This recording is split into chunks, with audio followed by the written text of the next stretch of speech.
Dojo here at Medicare Gurus in Cedar Park, Florida. For those of you that have been, Texas. did I say Florida? Cedar Park, Florida. I was just talking to somebody in Florida. That's crazy. Okay, yes. Let me try again. Cedar Park, Texas. Boom. For those of you that are recent people watching us, thank you for participating and joining in our conversations, even if you're just watching.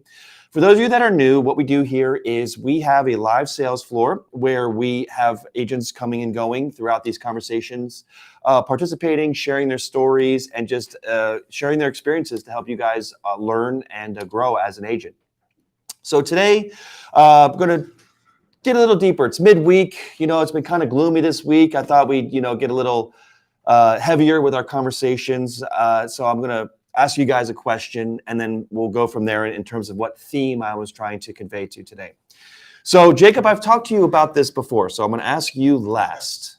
Okay, so I'm going to go around the room here. Brad Jenkins here, Victoria and Penny with us. Thank you for joining. Brad, when you cook, do you like doing the dishes? I clean as I go. Okay. So everything. One thing that it really bothers me is a pile of dishes, especially with food in there in the sink. Mm-hmm. So when I'm done, we serve dinner. It's got a nice presentation. Sink is clean. That's the only way to go. Yeah, that's an advanced cook. Yeah. Victoria, how about you? Same. That's usually my goal, is to clean as I go. Every once in a while, especially if the kids are involved, which it's a lot of times. I don't stress about that. We deal with having fun and letting them learn and being hands-on. And if the dishes go by the wayside, that's just how it is. So. Yeah. So you're clean as you go as well. Usually. Okay. Penny, how about you? Yeah, I'm on mise en place. Let's get it cut. Let's get it in the separate bowls. I'm ready to go. Yeah. And the same thing, I kind of clean as I go, except sometimes there's a sauce pot or something that maybe needs to soak. Right. Or something needs to cool, and I'll do that one later, Yeah. But I clean as I go. Yeah. And what was my answer now? I forgot. You love doing the dishes. Oh, yeah. Because that's like your time to just sit and just think about nothing while you're doing the dishes. Yes, to zone out. Yeah. Well, I'm sorry. Go ahead. Here's the pre-husband trick here. Uh-huh. When the water's running, I can't hear anything. Right. I knew that there was something to it. What? Wow. The secret's out. Michelle, don't watch today. Water running. Yeah. I can't hear you. Right. Well, this is a tip to any guy. If your wife does the cooking, do the dishes. Right. It's opposite at my house. Really? I gotta do both. Yeah. Wow. No. Oh, you want to get James? There's a rule in my house here that you have to leave. If you have to leave anything in the sink, you leave one side open. Uh-huh. You have to leave one side open. Where if you have a bowl that you're soaking or whatever it is, that goes over here. Right. This side is open. There's nothing more. Ooh, when I come home, Yeah. and there's stuff on both sides. Oh, There's a talking to. there's a talking. Oh my goodness. Reasonable. Yeah. I know there's a psychological thing behind all this. So. Yeah, there is. There's a point. Yeah, we're not just talking about cooking and cleaning. Well, with me, when I cook, I am the opposite. Like, I just do everything. I make a mess. I have my cutting boards and my bowls and my measurements, because I love doing the dishes. It's kind of like you. It's a time for me to just kind of sit and just be present, and I just enjoy cleaning. But most people don't like doing the dishes. And the reason I bring this up is it's our theme today, which is interference versus essence. What that means is a lot of people don't like to do the dishes because they want to get to their relaxing. They feel that doing the dishes is just a hindrance because they want to go relax or they want to go do whatever they want to do. Right. A lot of times, and what's great is that we are all successful agents. Our mindset is, well, we're not thinking about this being an interference. We're thinking of it as part of the process. It is our essence. But most people, as we know and talk about people who cook or clean, they hate doing the dishes. They hate it. And to turn this over to sales, when we look at agents who struggle versus agents who do well, they may not be aware of this, but they see that client as an interference to that sale. That their whole conversation that they're having with that client is, I got to get this person out of the way so I can get to that close. And then when they don't get that close, they are not reflective on why they didn't get that close. Whether it is at the beginning, whether it's a general no SCP or just best plan, all the way down to the very end where they're like, I got to think about it. Their whole mindset is this person is an interference. I got to get to the sale. Right. And they become frustrated.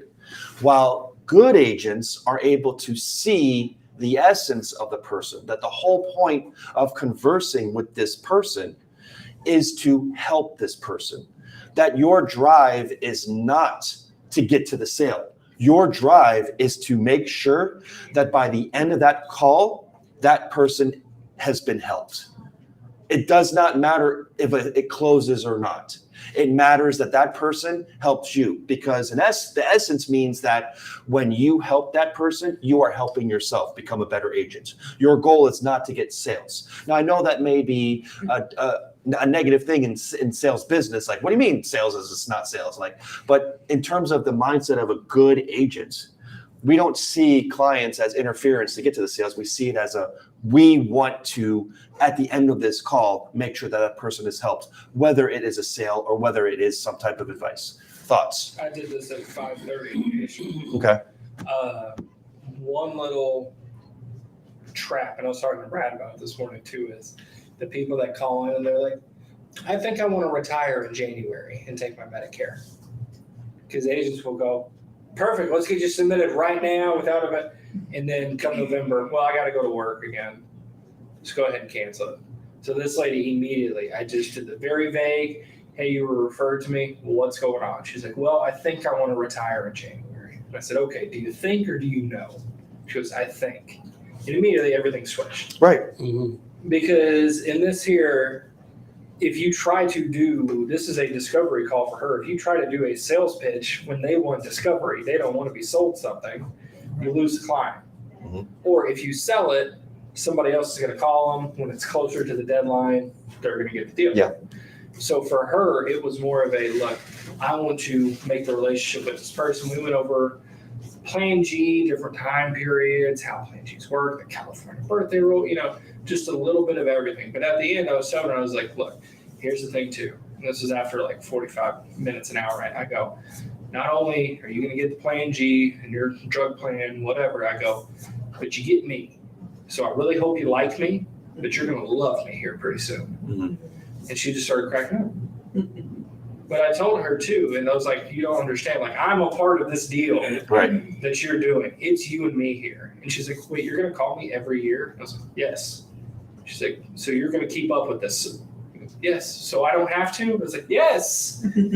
That's why I said you're going to love me eventually. Right. You're going to like me when it starts. You're about to love me here soon. But that was it.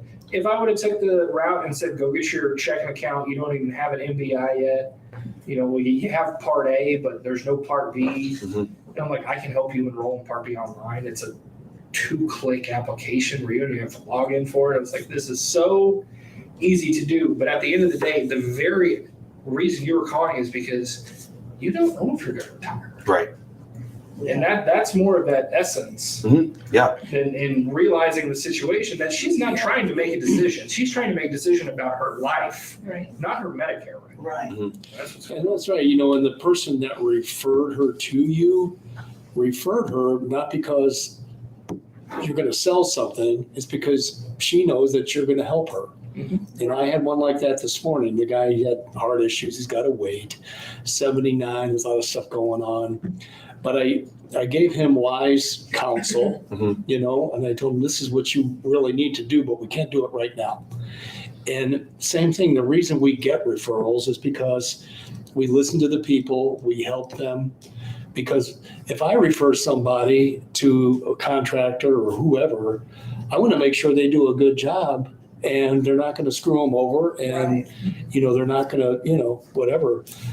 So we have to respect those referrals. It's not an easy sale. I mean, you give them the Cadillac, mm-hmm. Right. You find out what they want, whatever it is they need, and you make sure they're in the right spot, and you'll eventually get the sale. And even if you don't sell it right away, they're going to refer other people. Right. It's exponential. Yeah. 2 is 4, and it really, it's like yeast. I mean, it just spreads. Yeah. And that's what you want. Yeah. I mean, it's really our ultimate goal. More people we help, the more people that are going to call us to help, which is great. I mean, that type of thing helps me sleep at night. You know, if I help somebody, and I'll even tell them that, they're like, "Oh, thank you so much. You know, you really help."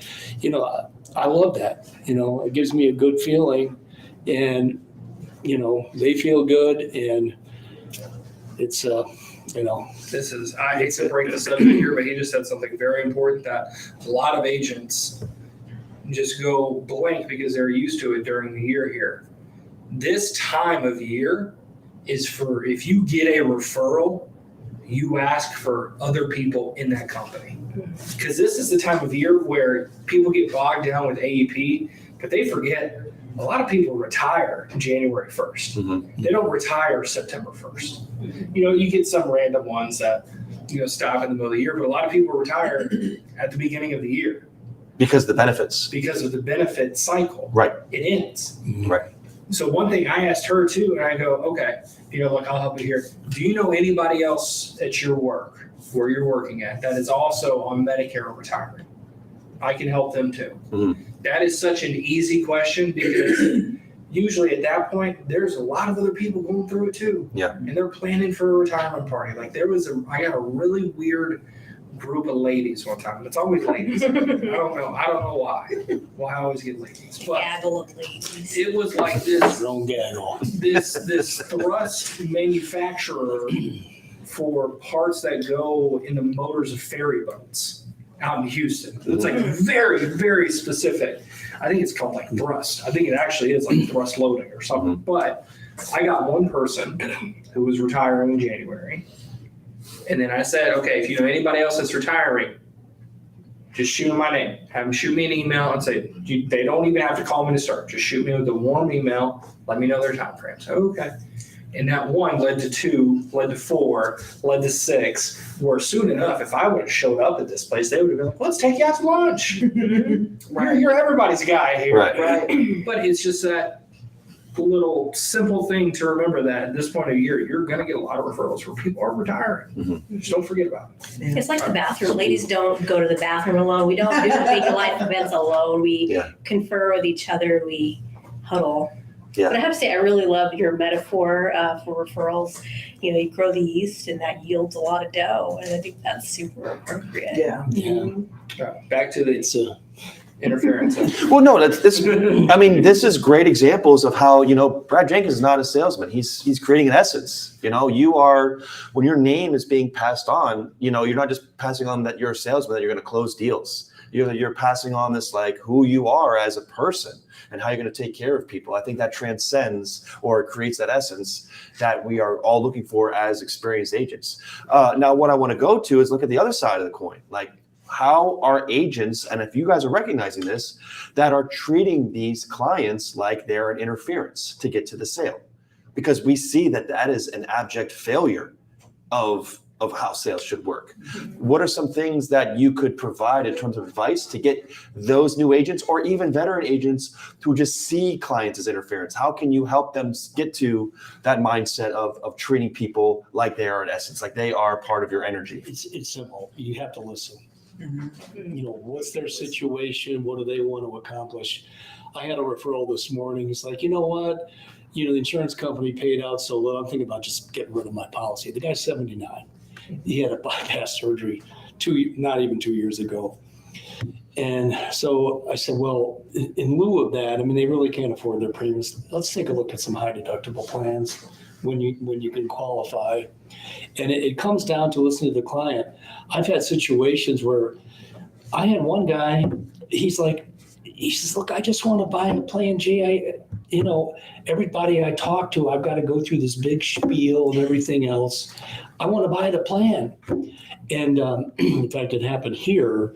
And the agent's like, no, we have a process. We got to go through it. The guy hung up. Mm-hmm. I called him back. I said, what do you need to do? You know, so I just want to buy a plan. It's like, okay, I'll sell you a plan. Yeah. 10 minutes, I got it done. That's what he's looking for. I'm the same way. Uh-huh. I can sympathize with that. When I go to buy something, I know what I want. One thing that really aggravates me is having to listen to a spiel before I can buy it. You know, I had a guy come out for this leaf guard, and I already know I wanted it, just get it done. Just give me, we'll do it. No, I just got the whole thing, the presentation, the flip charts. I'm sitting there. I'm like, dude, you're wasting my time. Yeah, he's selling. He's not selling. You're not listening to Get himself out of a deal. You're talking yourself out of a deal. Right. Instead of listening to me, of what I want to do. He could have been out of there in 10 minutes, measure up, give me the price, let's do it. But not everybody's like that. Some people have to be educated. Right. And you have to find that out. Where are you in the education process? Mm-hmm. What have you already looked at? What don't you like? What don't you like about the plan that you have? And you have to learn from the client through discovery. But it just really comes down to listening. That's it. Yeah, it sounds in that example that guy was his own interference. Like he was just like, I got to do it this way. Yeah, I got to do it this way, to prove that I can do it this way, whether he sells it or not. Yeah. He said he's got to go through go through the. So did you end up buying it, or did you get it through somebody else? Oh no, I did it. Okay. The guy was there. I'm like, okay, it's like, can we get it on? Right. He shows all the competition like it's a total piece of crap. Here's your crap. It's like, dude, I used to sell this stuff. I know what this is all about. Right. I don't need you to show me all this. And a lot of times salespeople will talk about things that the client's not concerned with. Mm-hmm. And, I sold industrial sales, and they always say, don't talk about features that the client doesn't need, because when you present price, it's like, well, no wonder it's so expensive. You got all this stuff I don't need on it. Right. Sell the things that they want, find out what is their hot button and stick on that. And, don't go off on these peripheral things. They don't care, because you know what? They're not listening anyway. Yeah. They don't care about that, So that's my input. Well, there are some, I think there's a small group of people who are that way. They've done their own research. They've already been talking. It could have been months in the making that they've been educating themselves, and they catch on pretty well with, what the Medicare.gov website is saying, and they've gotten really good information, and they call and they're ready to buy. Hey, great. Obviously, I'm sure you asked a few questions to make sure really you right. Do you know what it is you don't like and you do? And you can tell by their answers if they really have been educated correctly. And so, hey, just if that's what they want to go, if they want to go straight to the finish line, okay, great. But I think most people we come across are not correctly educated, and they do need to have that gone through with them, even when they say, oh, I know what I want, or I just want the price. And I think it's really easy to see the client and just juke past them straight to the sale. That's easy to do, and I've been trained to do that before in the past. That's what you should do. Just go straight to the sale. But the client, I think they're part of the whole goal. They're actually the one ultimately making the decision about whether they're going to buy from you or not. So you really have to. I know it seems counterintuitive, even though we're salespeople, but you should be doing lots of discovery and bonding with them, and not even having the thought of sales in your head for the first part of the conversation. I think it also be education and getting to know each other, and then the sale can come. But it's all a part, of the whole thing. Yeah, I like just going back to our own script. In the beginning part of the script, it talks about, when we're done with this whole process, you're going to be taken care of. There's nothing in there about price. There's nothing in there about benefits. They're just like, hey, you're here. This is what we do. And then by the end of this call, everything's going to be taken care of. So you don't have to worry about any of the stuff that you've been worrying about. Mm-hmm. And it's funny and it's ironic, but that is rare in sales scripts. Because the majority of the sales scripts are immediate transactions, like, hey, looking for benefits, looking for price, let's get that taken care of. And that's a turnoff for people, because it's like, I don't want to go into this conversation with you because I know that you are wanting something from me, that I am in your way of what you want, which is my money, my business. So I'm not going to interact with you in the way that you want to interact, because I already know that you have a goal in mind.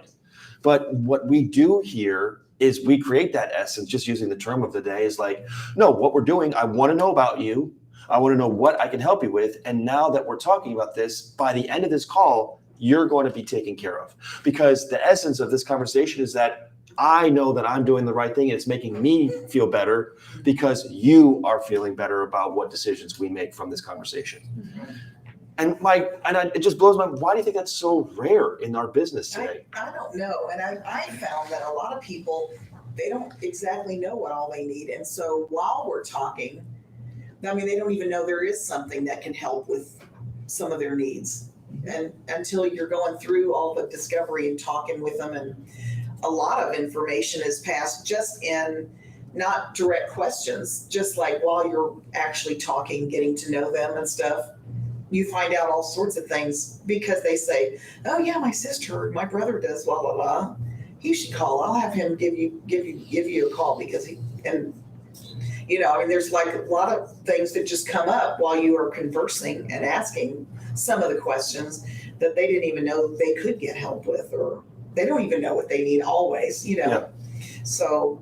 I think it comes down to just poor training. Yeah. And also the atmosphere of whatever company you're working for. Your companies are motivated, you've got quotas you have to meet. All these things put pressure on the agent. I've got to get the sale. Well, that's good, however, you have to have the right mindset to get the sale. You have to slow down and go through the process with the client and create the relationship instead of just jumping in. Because what does that do? And we know that anybody that's been in sales for a long time, you start to count your chickens before the sale is even done, or you put the sale first. You're not going to get the sale. You're going to get the sale when you don't need the sale, and have that mental mindset that, okay, I'm going to slow down. I'm going to listen to the person, and the sale will come, but you have to have faith. Mm-hmm. You have to have faith in yourself. Right. And I've heard telemarketing people on the phone call me, and they say something that kind of blows it. And I heard one lady, she's like, "Oh shit, what did I say?" Yeah. I heard her, and I'm like, "Yeah, you blew it right there." Right. Because they feel it slipping away, and it's like, why did I pushed too hard, Right. Yeah. And You heard that in real time. oh yeah, she actually it's actually funny, said that. Me and Kim had that moment because she was leaving a voicemail, and she said, "Can you please call me back at?" And I looked at her, and it was like the R. Kelly where it's like he looks at her, Yeah. she looks at him, and we both just glared at each other. Yeah. And then she hung up the voicemail and goes, "Why did I say please?" Right. What did you? Yes. Well, Is that what you- Like dad coming in. You said, yeah. Can you please tell me why you said please? Like, give that glare. And it's just one word or sentence that can blow it.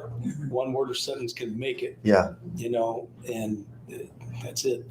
Well, what you're seeing a lot of, especially in big corporate Medicare agencies today, you're seeing a lot of businesses starting to, I don't want to say the word collapse, but they're starting to, lots and lots of layoffs. And, the average Joe is like, what is the problem with these corporations?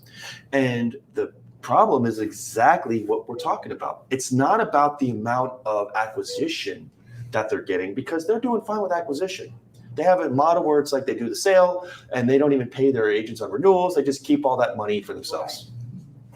The problem is retention, and that these clients are not staying around. They're constantly switching.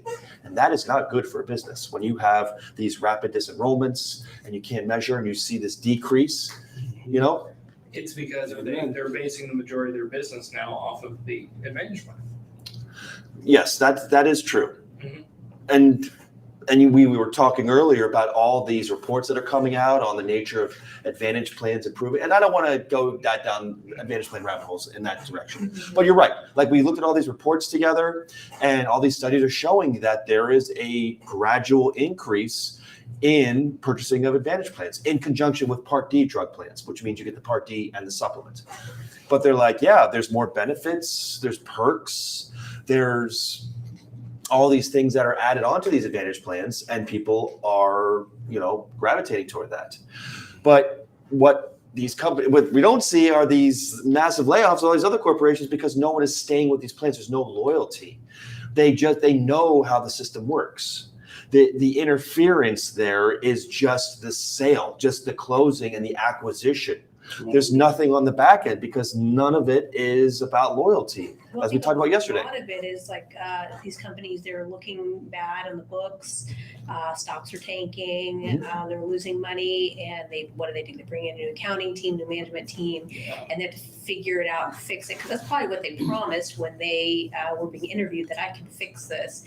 And so they, the goal is to scoop up as many new sales as they can, make the books look good as quickly as possible, and they're not thinking about the long term. And to interject with that, they are, as one batch of agents are being let go, a new batch of agents are being let in. I'm seeing new advertisements for different companies that are saying, hey, you want to start a career as a Medicare sales representative? Come to us, as that other batch is being let go. Because it's cyclical. They have to make sure that in order to keep the ship from sinking, we got to keep plugging in these holes as new holes are coming in. Right. It's all a farce. It's just numbers on the paper. It's not real profits, and it's not real problems being fixed. It's just It's just a Band-Aid. So to bring it back to not besmirch those companies, to bring it back to what we do here, how are we building that book of business the right way? Well, I think when we sell ourselves, first of all, Mhm. I mean, if we've done a good job with that, even the Advantage plan people would rather not get 10 calls a day or whatever and be talking to people. Yeah. They would rather have one person to call and say, I saw this on Facebook, and then have you remind them. But you can't change till next October anyway, and that'll be starting, or whatever the issue was for them, whatever their question is. But I mean, they would rather have one person to talk to instead of getting random calls that they don't even know who the person is or. Yeah. Would you say something? I was going to say, to kind of piggyback off that, one thing that I've been adding when I'm on my sales calls, I kind of mentioned it earlier too, but I tell people, not only are you getting this plan, you're getting me. Mm-hmm. And that really resonates with people too, where a lot of the interferences that you have, you need to bring them out on the conversation. Like the lady I was talking to, with her plan B, I was like, you don't need to do anything during AEPs ever, giving her the spiel. If you have questions, don't go putting your information online, because everybody and their brother's going to call you. If you get a mailer, don't call it. Like, you have me, so you don't have to worry about anything. Yeah. So what I did was I took that interference of all these outside agents, outside advertisements, everything like that, push that out of the way. Funnel it down. Yeah. And that's really the, it's something that I've been trying to incorporate a lot lately, just because of the time that we're getting into, where everything you see is going to be Medicare, and people on supplemental plans, they're like, what was the Advantage plans? Yep. And I had to ask her too, as going through talking about interferences that could come up. What have you looked at? She's like, well, I went to like a few seminars, and they kind of did that. And I was like, okay, so you kind of know, but you don't really know. She was like, exactly. That's what happens with a lot of agents too. You see interference here every day. A lot of the stuff, if you bring something from the outside world into here, everybody on the floor knows it. Everybody can tell from the minute you walk in if you're going to have a good day, if you're going to have fun, or if you're going to be crabby. If you're going to be a little upset, you're going to be angry, whatever it is. But this is, in essence, in general, where we have to stop those interferences at the door and say, look, when we come in here, we're trying to build something together, not individual pieces just adding their own little thing to the middle. No, we're all doing it together. We're all helping each other out all day, every day. I practically live at your desk, but it's Penelope. But it's right behind me, so it's the same thing. Right. I got a story about Penny. Penny versus Penelope. Don't you talk about her behind her But back. yeah, she's just like that movie with the guy that took 26 personalities. Yeah. There's just one actor. in the Me, movie. Myself, and Irene. Yeah. But that's really when it comes down to essence versus interference. A lot of the stuff, sure, you can't necessarily control. You can't have the ability to pick up that person's hand and move it away from the phone when their phone's ringing.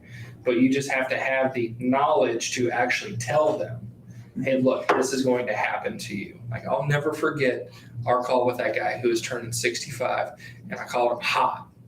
And I was like, you're a hot boy. Right. For the next That was so 3 cute. months, I was like, everybody wants to break a piece off. That is awesome. And he was like, I am hot. and I'm like, you are, buddy. Yes, you are. And he loved it every minute. But guess what? That was 3 months ago. That plan's still effective. Yeah. It hasn't changed. Yep. What's your story? I want to hear the story. So many years ago when I was married, Uh-huh. my husband had a horse and her name was Penny Sue. Uh-huh. And so when we were in the barn tacking up our horses and doing the things, he'd be trying to say something to Penny. And I didn't listen because I thought he was telling his horse something. Yeah. And she didn't listen because I guess she thought I was going to, I don't know. It was different. He sold her. It didn't work out. Wow. But it was so funny because neither one of us ever, he'd be saying. He lost 2 pennies. So Yeah. one Yeah. penny. Exactly. He Yeah. lost 2 for 2 for 1. Yeah. That's too bad. Take a penny, leave a penny. Yeah. Take a penny. There it is. There's your statement for who Penny is. That's awesome. That's funny.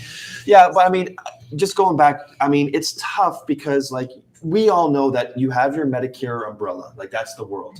But then there's this bifurcated identity of people who are on Advantage plans, whether they're financially struggling or they just don't know how Advantage plans work. And then you have the other people who have been conscious throughout their career and they know how valuable Medicare is.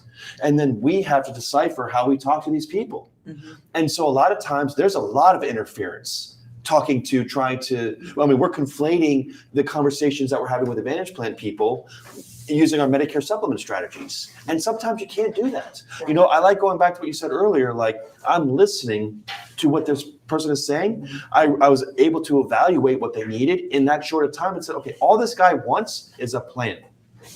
And it's not like you're just doing it to be cheap. You're doing it because you have realized based on the previous call and listening to this guy express his frustration, say, okay, I am doing this because I've listened to you express what you need. You know, that's a lot of times, and I'm just going to go on this spiel for just a second, but like when we talk about training and coaching, I don't like using the word rapport because it sounds like a tactic. It's like, okay, at this moment, build rapport. Okay, how's the weather in 10757 Philadelphia, Pennsylvania? You know, it just seems so disingenuous. Right.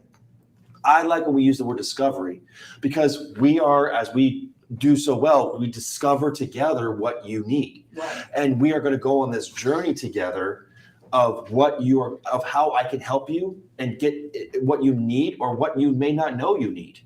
And so that's why when you talk about interference, it's like, well, I need to build rapport because I got to get an answer. I got to get to that sale. And part of the tactic is I got to build this disingenuous rapport. I got to talk to you and show that I give a crap. You know, but discovery is by essence doing it together. You're discovering, the agent is not discovering what's going on. You are discovering together in this relationship what needs to be done. And then in the script, it says, okay, now that we've discovered together what you need, by the end of this call, there will be a result. Right. Whether it's going to be advice, whether it's going to be a plan, because we don't sell, we recommend. Right. And then when we recommend, they make the decision themselves to move forward with that recommendation. Mm-hmm. That's why I love the way that we do things here because it's so genuine. There's an essence with it. Yeah. And what we are trying to do as a company is trying to build agents to understand that essence. Mm-hmm.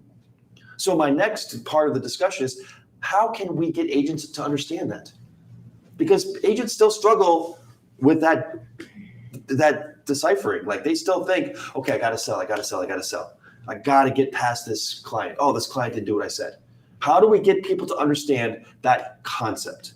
I think you have to know and believe in the fact that quality is better than quantity. The quality of your conversations is if it's a good one and the time is right, it will lead to a sale, but it'll lead to a sale that is going to be a lifelong client that will be there for the next. You're going to be receiving residuals for this person for the years to come, and you have to have the patience to know that having a good quality conversation with them and a thorough conversation. Maybe isn't going to get you 20 sales in a day, but it's going to get you a few that are going to be there forever and stay on the books because they're going to be solid clients. That's a good goal. We need goals, and a lot of times, people that have come in here, we say, look, just focus on having a conversation first. Just have a conversation with them. That's your goal. The end result, of course, is a sale, but trying to get from A to B, it's not a cut and dried thing. You can go in a lot of different directions to find out what they're really concerned with. We're going to fill their need, and I wanted to say earlier, there's something to be said about longevity too.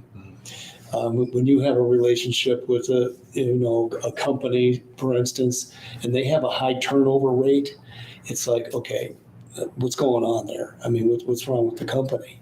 They can't keep employees, and I've always said, just don't quit, don't quit on your clients, because when you leave, what are they going to do? They go to somebody else, or they're going to be treated right, they're going to be bounced around. They don't want to bounce around. They want to have a guy to go to, or gal, and be able to refer people and say, okay, call so-and-so, they're going to take care of you. They know they can call. I have people that call me stuff we don't even do.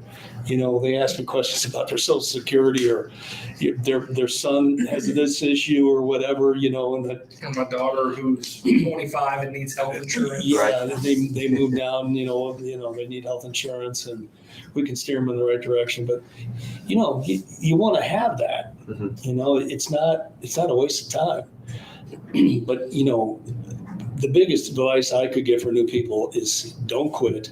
Hang in there, be coachable, create relationships, and try not to worry. Try not to be afraid. That's the biggest obstacle salespeople have. They worry too much.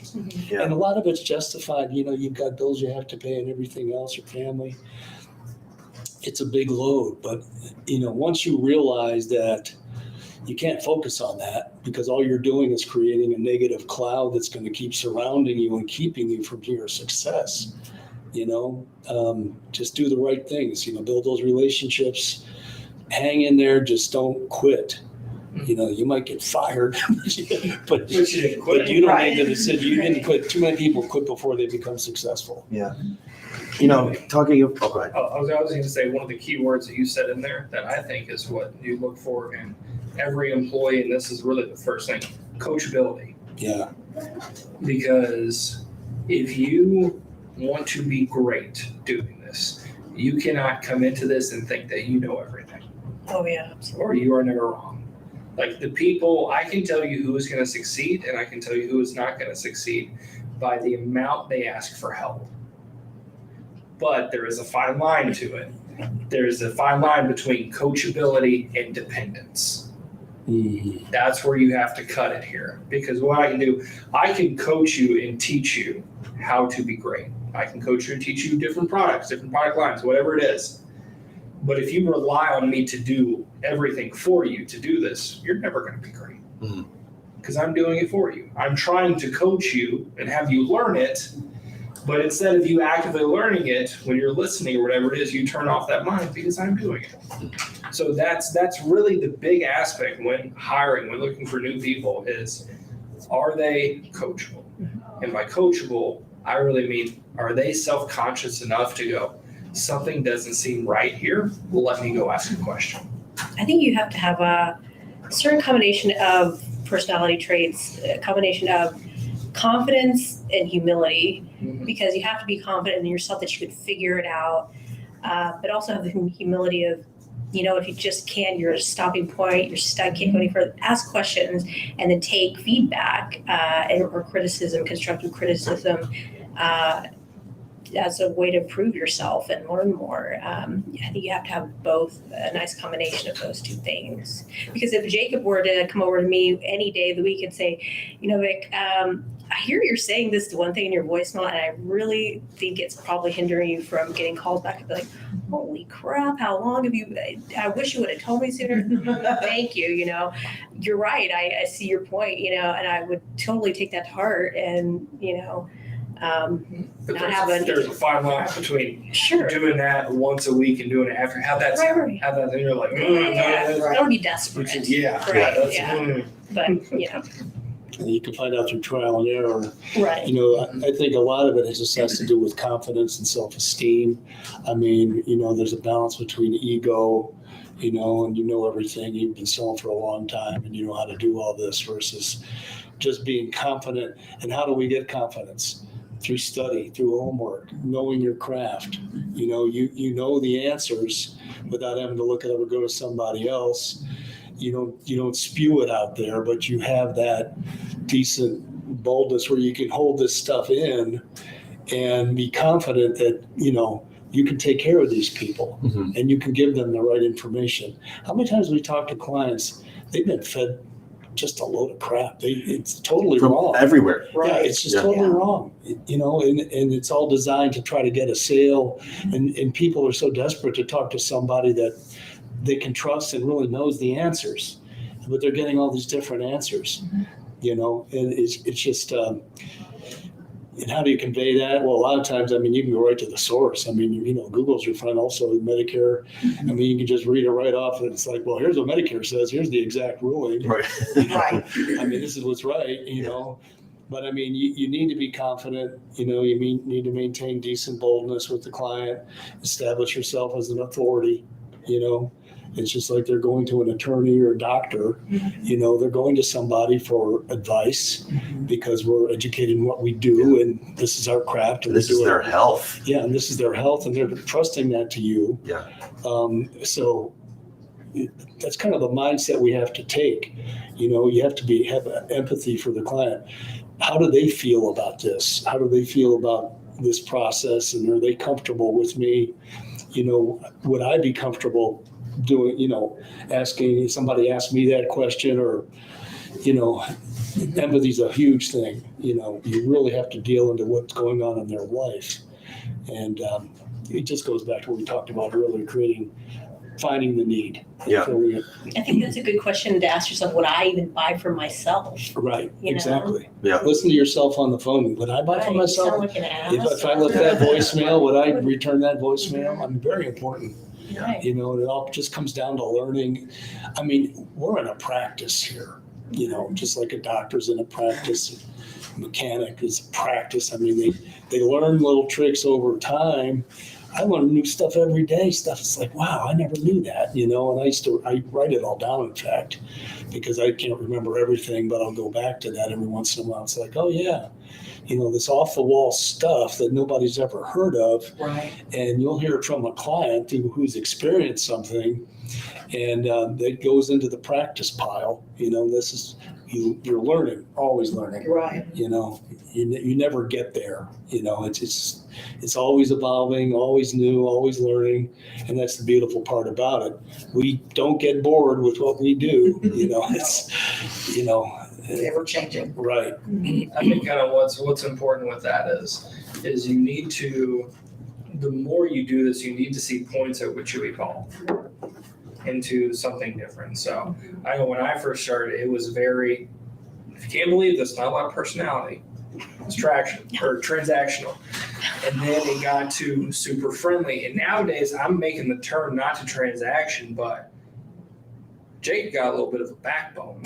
Yeah. To where if you're sassy to me, I'll sass you right back. Right. If you're my client. Like we were talking to like the drug plan guy, where he was like, I have to pay an extra $7. And I'm like, it's $7. Yeah. You make $250,000 a year. Yeah. And it has to start at this time because this is when your Medicare starts. Yeah. You can't just delay it to say $7. Yeah. Or things like that. Or people, when they get a little sassy, just match their energy. Where I would have been too afraid of that. I'm so sorry. I'll figure it out. I'm like, look, this is just the way it is. Yeah. It's gonna have, like Tupac said.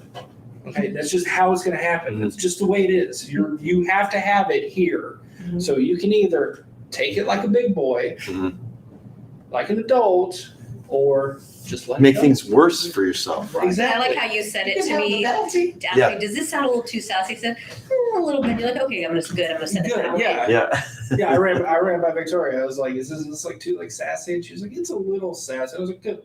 I wanted it to be, but a year and a half ago, Very I would have written 3 paragraphs apologizing to the guy over Right. $7. Right. And now it's more on the more you progress with this, the higher really you need to kind of like you were saying, put yourself as that top person here, like you're going to a doctor's office. Like you go to the doctor's office and they miss a stitch, they're not going to come crying to you.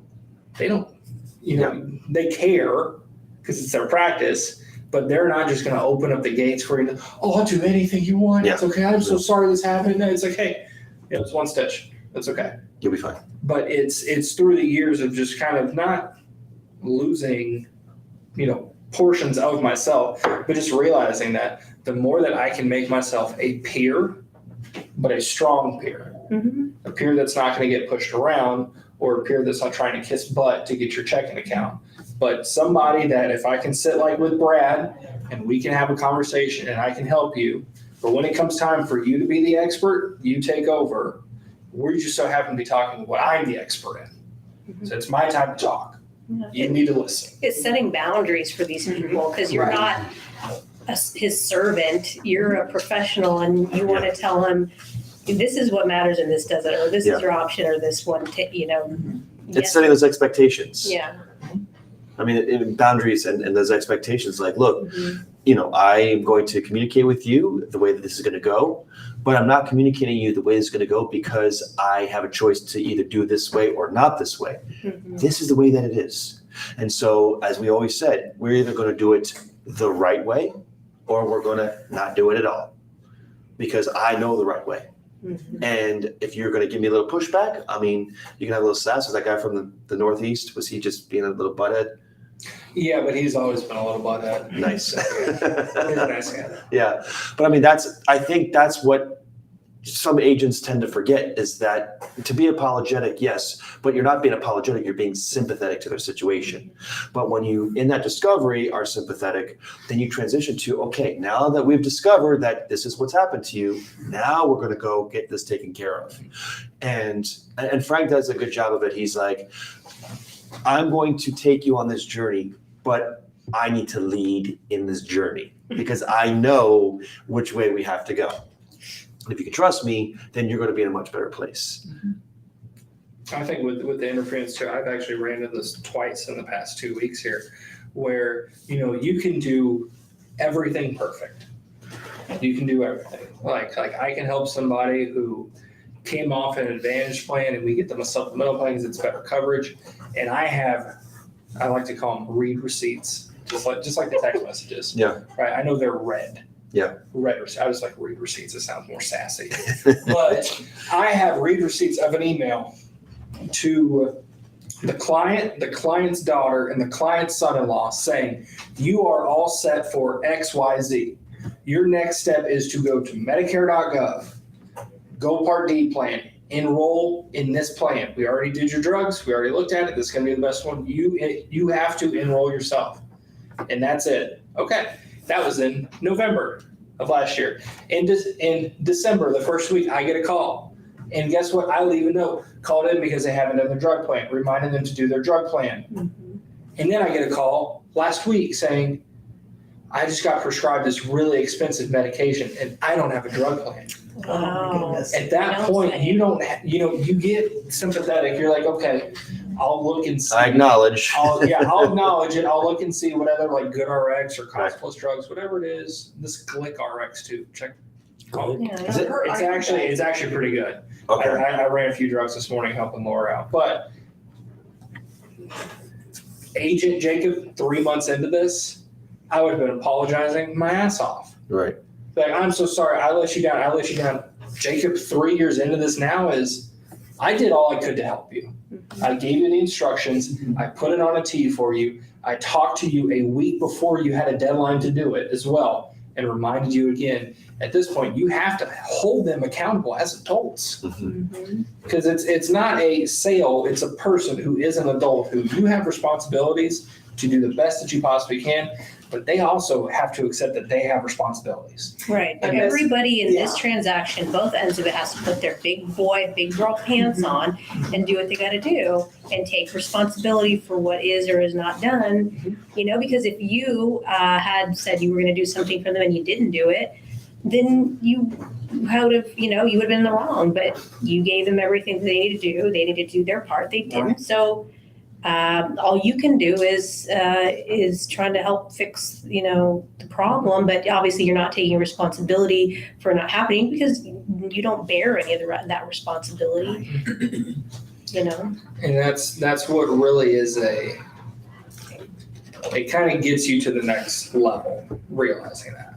Because I had it too, like where somebody where they called me in August of last year, is trying to find coverage for his wife who has Medicare A, never had B, and I told him, look, you need to apply in January for July 1st, and then you call me in April, we'll get the deal done. Get her all set for July 1st, okay?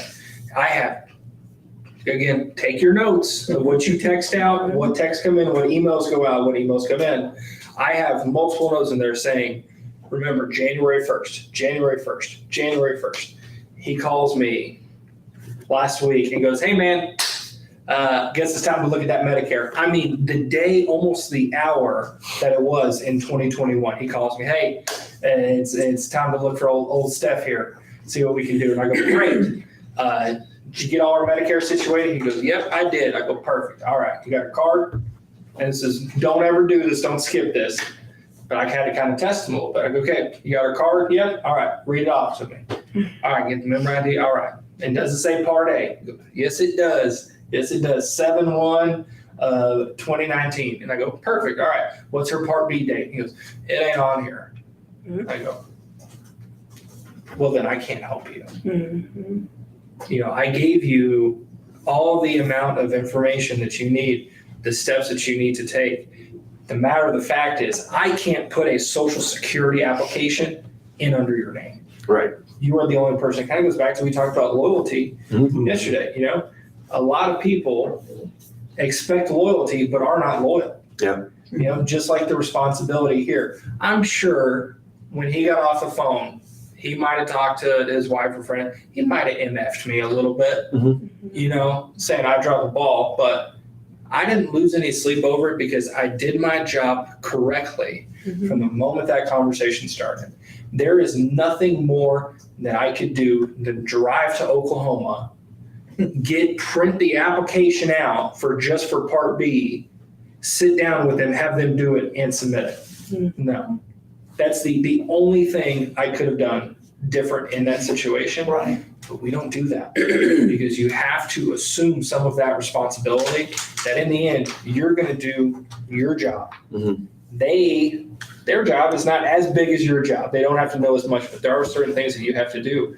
Like to circle back around to the lady I talked to yesterday, where I asked her, she's like, I'm planning on retiring January 1. Okay, are you planning or are you doing it? Yeah. Are you thinking about doing it? Are you thinking about doing it? Are you going to take that responsibility and say, look, I'm going to do this? Because if you are, we'll get this wrapped up today. But if you're saying that I'm thinking about retiring January 1st, you're not assuming any responsibility whatsoever. You're just saying, it'll later down the road. But to stay positive to that, I think she's saying I'm thinking because she doesn't know what it looks like past retirement. She's kicking the tires. Yeah. She wants to get the numbers, see what's up there. Correct. You said something, and I'm going to start doing it now. When we send out emails and text, please respond to this. Let me know you got it. Because a lot of times, I never got that. I had one guy, well, the biggest mistake I made, I believed you in what you said because he didn't cancel his old policy. Oh. And I'm like, Bill, I said, I left you a voicemail and I sent you an email telling you to cancel. Oh, well, sometimes I don't get it. But I mean, it's just an extra step. If they acknowledge they get it and say, put this on your calendar or whatever you need to do, that way you're really covered, because we get that stuff. You told me you were going to cancel that old policy. Now I got not my bank draft and, you're going to pay for my overcharging. we get that stuff. We know we tell them, and sometimes we have to go the extra step, make sure they know. If somebody doesn't look at their email, their computer doesn't work, I put them in the calendar to call them, let them know the policy's been issued, because we'll send out the email, but they're not going to get it. And I'll make sure you cancel that policy, it's issued, you're all good to go. It's just those little things sometimes that can save you a lot on the back end. Right. And we don't like back end stuff. I mean, one mistake, you can spend twice as long trying to fix things than it took to sell it. Right. And it might drag on, especially if you're dealing with an insurance company and faxes they never get and that sort of thing. So you have to really be diligent. But I'm going to start doing that. It just clicked in my brain because that's happened to me. Tell them, guess what? tell them. It's going to happen again, and it's not going to stop whatsoever. Right. Yeah. What's funny talking about that is just circling back to the beginning of the conversation, the way that you guys are talking about how you handle clients or how you handle situations is the same way you guys handled how you do dishes. Like you just do it as you go, as you step. So you guys are eliminating interference. I'm just tying back the theme of the day because we're wrapping up here. So to wrap up here, Segue. to segue to conclude here, we talked a lot about interference versus essence. Our goal is to create, a relationship through that discovery, because we don't just want to sell. We don't want to get out of the client's way so we can get to the sell. We want to create an essence, whether it's building through discovery or building through retention. So to kind of wrap up here, what are some things that we can remember to help build lifelong clients? Well, just to recap, listen, Mm-hmm. 2 ears, 1 mouth, create the relationship, find out what the client really wants, what's important to them, what are they after? And that's part of the, tell me your story, what is it that you need?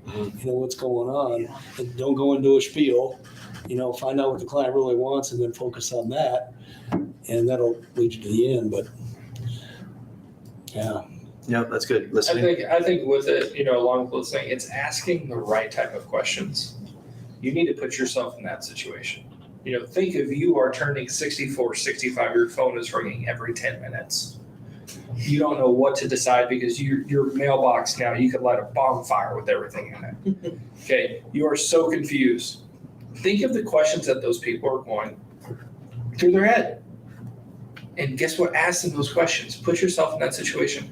Ask them those questions because that's what's really going on. If you try to distance yourself and have less empathy, how they feel and what they're going through, you're never going to break through any interference. So just stop, put yourself in their shoes and ask questions like you are the one that's doing it too.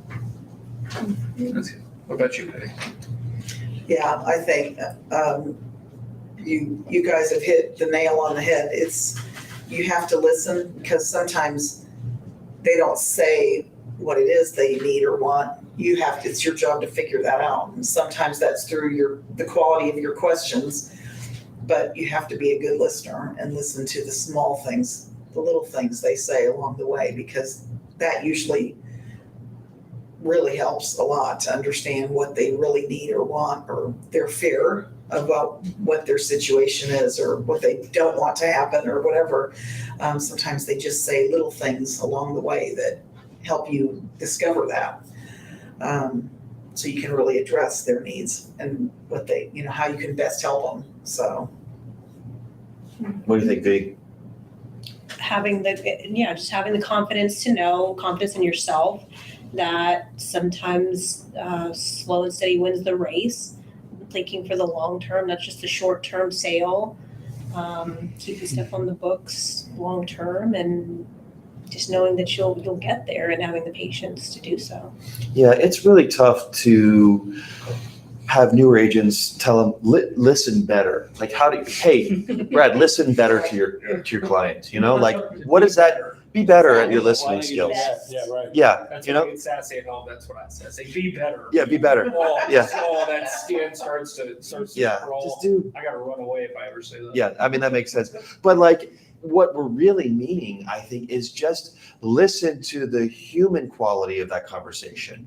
You're listening when you're new, you're listening to what their policy is about, the issues with their policy, but they're not really listening to how or why they're in that situation.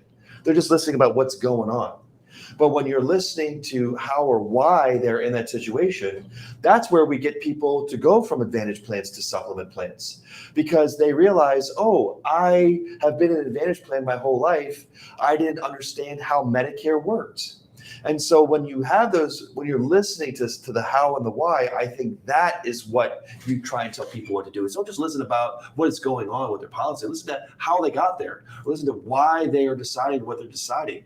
And that's what we tend to, I think that's what we mean when we say listen better. Right. Yeah. What's going on with your life? Yes. What's going on with your life? Another one that catches up, or why did you get that plan? Yeah. Mhm. Perfect example. Why don't you like it? Yeah. You know, Right.